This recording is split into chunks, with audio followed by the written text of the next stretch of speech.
ធ្នូតាមរឿងថ្ងៃនោះបងបានឲ្យផ្កាស្បៃរឿងមួយតងពណ៌លឿងអូនសៀតកេសាគ្រានោះវិតមានស្មូនមួយចាស់បេះដូងបងជាក្តាមគ្រូលងស្នេហ៍ជីវ៉ាឲ្យតែដល់ស្មោកងក្បត់អក្សរាគង់តែវាសនាដាក់ទៀនស្នេហ៍ស្នង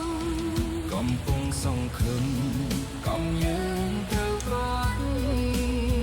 យើងឃានពោសាត់ដល់បាត់ដងបងជួបអូនទៀតក្បែរដងណាក់លួងស្បែករឿងមួយតងស្នេហ៍បងឥតឃ្លានម្ដងនេះយើងស្គាល់ចិត្តគ្នាច្បាស់ហើយតែប្របងអើយកម្មយើងរវិតព្រោះអូនត្រូវរៀបការនឹងគេទៀតប្តីអូនជ្រែកជ្រៀតឲ្យយើងសែនខ្វល់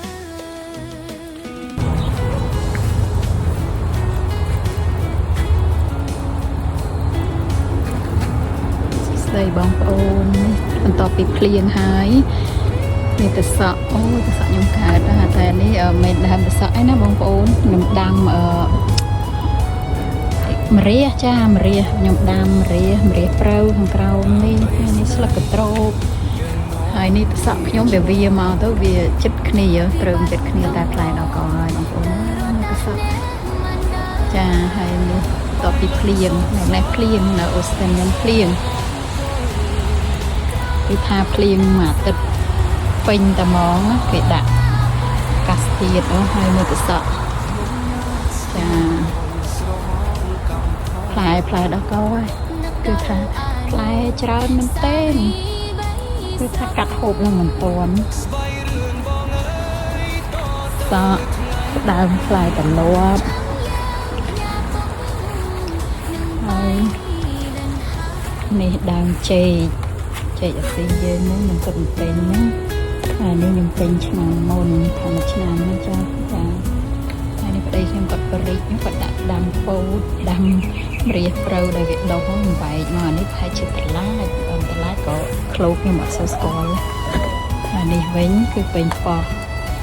ចាប់ដើមទុំខ្លះហើយផ្ទីម្ទេសអាស៊ីយើងទិញពីដុល្លារពេញប៉ោះឈីរីធម្មតានេះ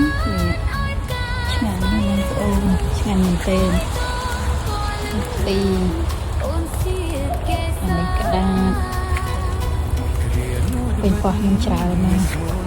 សុទ្ធតែពេញប៉ោះតែខ្ញុំអត់បានដាក់អីនេះដូចគេទេគឺដាក់ត្រឹងដាក់អីដូចគេវាដាក់វាដាំជិតគ្នាទៅវាបែកនៃខ្សែខាងនេះក៏ក្តារដែរ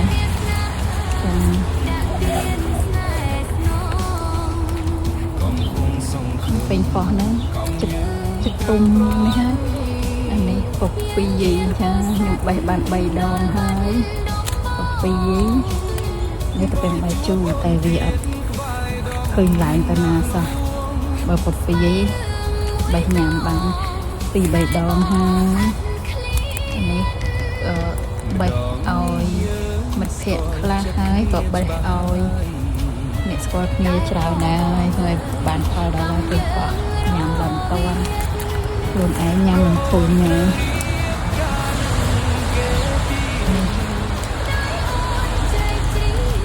វា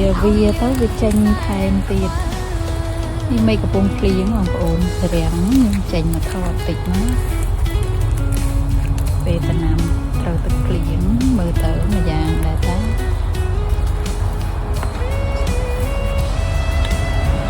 នេះទឹកតំបៃកន្លែងហើយដាំវាដាក់សានេះអីទេមានតែប៉ុណ្្នឹងឯងបងប្អូនមេឃភ្លៀងរៀងតិចហើយវានៅលឹមតិចហ្នឹងណាចេញមកធានចេញមកថតហ្នឹង